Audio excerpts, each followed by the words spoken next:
ओम नमः शिवाय। नमस्कार दोस्तों, स्वागत है आप सभी का हमारे YouTube चैनल पर। दोस्तों आइए सुनते हैं शिव महापुराण की कथा। आप सभी भक्तजन इस कथा को श्रद्धा पूर्वक मन लगाकर सुने। भगवान शिव जी आप सभी की मनोकामना पूर्ण करेंगे और आप सभी के कष्टों को हर लेंगे। ब्रह्मा जी बोले, हे नारद, अब हम तुम्हें सर्व अवतार का वर्णन सुनाते हैं। पूर्व समय में दिति के दो पुत्र कनककशिपु तथा कनकाक्ष नामक उत्पन्न हुए, जो देवताओं के बड़े शत्रु थे। संग्राम में केवल उन्हीं की आज्ञा चलती थी। उन्होंने देवताओं को बड़ा दुख पहुंचाया और अधिक पापों के कारण संसार में बड़े उपद्रव उठने लगे। उनमें से जो छोटा भाई कनकाक्ष था, उसको तो विष्णु जी ने 12 अवतार लेकर मार डाला। कनकशिपु के 4 पुत्र उत्पन्न हुए। उनमें सबसे छोटा पुत्र प्रहलाद था। वह बड़ा सत्यवादी, तपस्वी, धर्मनिष्ठ, आत्मज्ञानी तथा विष्णु जी का परम भक्त था। उसने उत्पन्न होते ही विष्णु जी की पूजा की। विष्णु जी के अतिरिक्त उसने संसार में अन्य किसी वस्तु को नहीं देखा। वह विष्णु जी के अष्टाक्षर मंत्र का नित्य प्रति आनंद से पाठ करता था। एक दिन कनकशिपु ने प्रहलाद को गुरु के पास विद्या अध्ययन के लिए भेजा। प्रहलाद गुरु के यहाँ भी विष्णु जी का अष्टाक्षर मंत्र जपा करता था। गुरु जो राजनीति आदि विषय पढ़ाते, प्रहलाद उसे ना पढ़ता। एक दिन कनकशिपु ने परीक्षा लेने के लिए प्रहलाद को अपने पास बुलाकर अध्ययन का हाल पूछा और कहा, हे पुत्र, तुमने अब तक जो गुरु से पढ़ा हो वह हमें सुनाओ। हे नारद, पिता के ऐसे वचन सुनकर प्रहलाद ने उत्तर दिया, हे पिता, मैंने उन विष्णु जी का नाम पढ़ा है जिनकी सेवा से दोनों लोकों में आनंद प्राप्त होता है। संसार में उन वैकुंठवासी विष्णु जी के समान और कोई नहीं है। कनकशिपु ने प्रहलाद के ऐसे वचन सुनकर उसको अपनी गोद से फेंक दिया और यह कहा, हे प्रहलाद, विष्णु कौन है जिसके चरणों की प्राप्ति तुम्हें उत्पन्न हुई है? संसार में मुझसे बड़ा और कौन है? पिता के ऐसे वचन सुनकर प्रहलाद विष्णु जी के चरणों में और भी अपनी भक्ति का उपदेश लेकर उनके हृदय में भक्ति भावना उत्पन्न करने लगा। हे नारद, वह धर्म बहुत बड़ा आनंद प्रदान करने वाला है, जिसमें अपने स्वामी के चरणों की सेवा न छूटे। निदान अपने पुत्र की ऐसी भगवत भक्ति देखकर कनकशिपु ने दैत्यों को बुलाकर प्रहलाद को मार डालने की आज्ञा दी और उनसे कहा, यह बालक हमारा शत्रु होकर हमारे विरोधियों की सेवा करता है, इसलिए इसका तुरंत वध कर दिया जाए।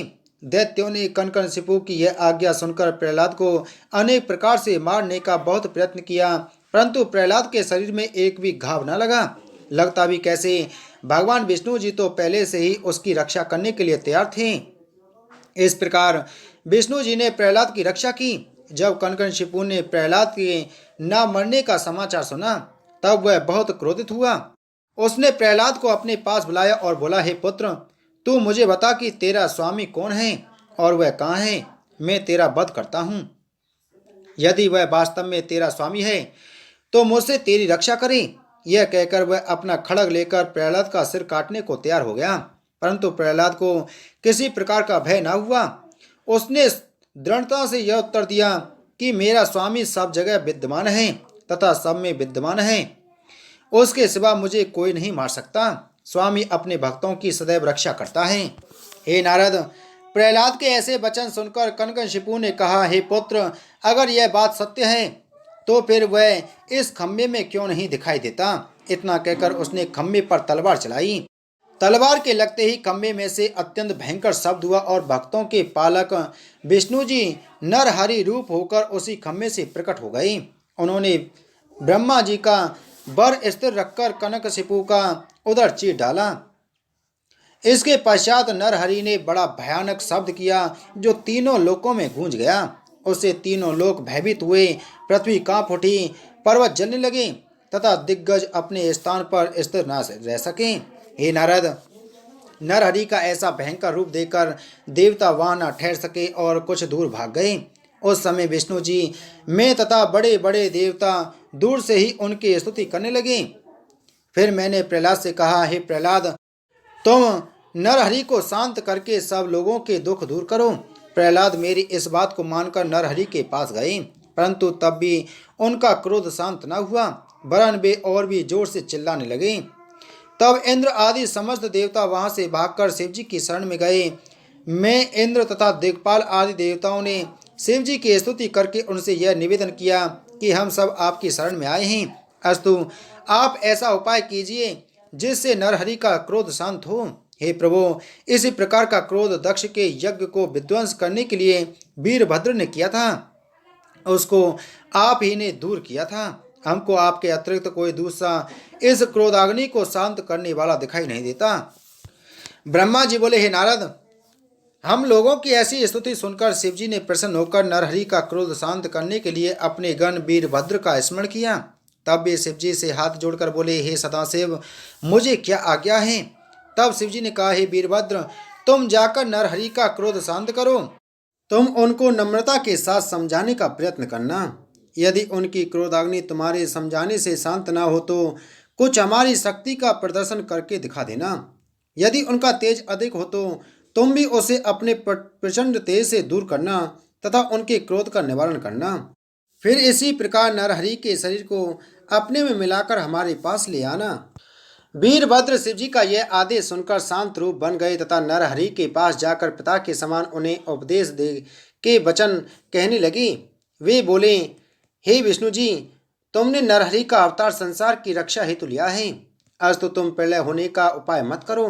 शिव जी की यही आज्ञा है, तुम्हें यही उचित है कि अब इस रूप को दूर कर दो। हे नारद, वीरभद्र के ऐसे वचन सुनकर नरहरि ने अग्नि के समान प्रदीप्त हो अत्यंत क्रोध से उत्तर दिया, हे वीरभद्र, तुम यहाँ से तुरंत अपने घर को चले जाओ। तुम मेरी इच्छा के विरुद्ध वचन कहकर मेरा क्रोध क्यों बढ़ाते हो? इस समय मैं नहीं जानता हूँ कि मुझको निवृत्त करने वाला कौन है। मेरे अधीन तीनों लोक हैं, सबका स्वामी, स्वाधीन, सृष्टिकर्ता, पालनकर्ता तथा प्रलयकर्ता भी मैं ही हूँ। भला वह कौन है जो मुझको उपदेश देता है? यह सुनकर वीरभद्र ने कहा, हे विष्णु जी, तुम उस प्रलय करने वाले को चलकर क्यों नहीं देखती जिसके हाथ में पिनाक तथा त्रिशूल हैं? तुम्हारे ये वचन बहुत ही अनुचित हैं, इससे तुमको निश्चय ही बहुत दुख प्राप्त होगा। तुम शिवजी की महिमा तथा प्रताप को नहीं जानते, जो उनको अन्य देवताओं के समान समझकर ऐसा गर्व करते हो। उन्हीं शिवजी ने मुझको तुम्हारा अहंकार दूर करने के लिए भेजा है। तुम केवल एक दैत्य का वध करके इतना अहंकार करते हो, आज तो तुम व्यर्थ उपद्रव ना करो। यह बात तुम्हारे लिए बुरी है।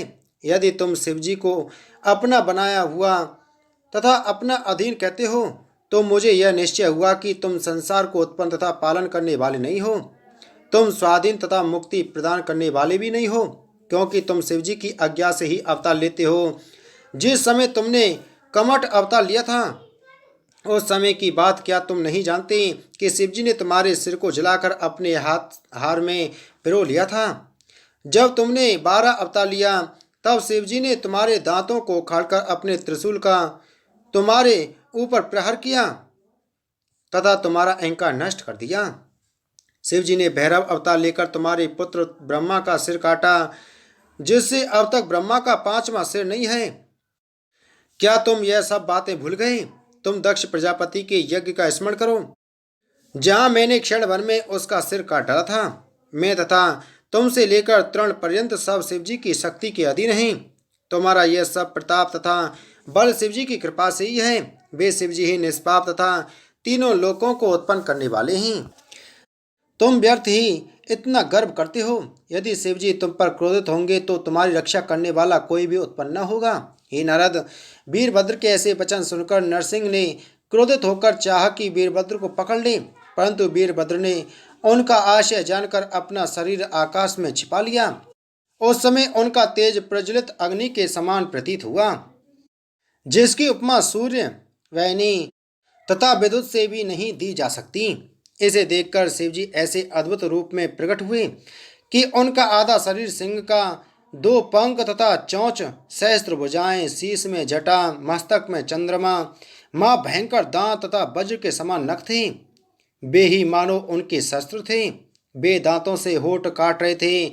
उनका ऐसा स्वरूप देखकर विष्णु जी का अहंकार दूर हो गया तथा वे निस्तेज हो गई।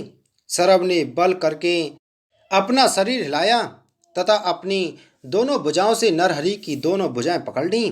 फिर आकाश से पृथ्वी पर डालकर पुनः पृथ्वी पर उतर कर पकड़ लिया।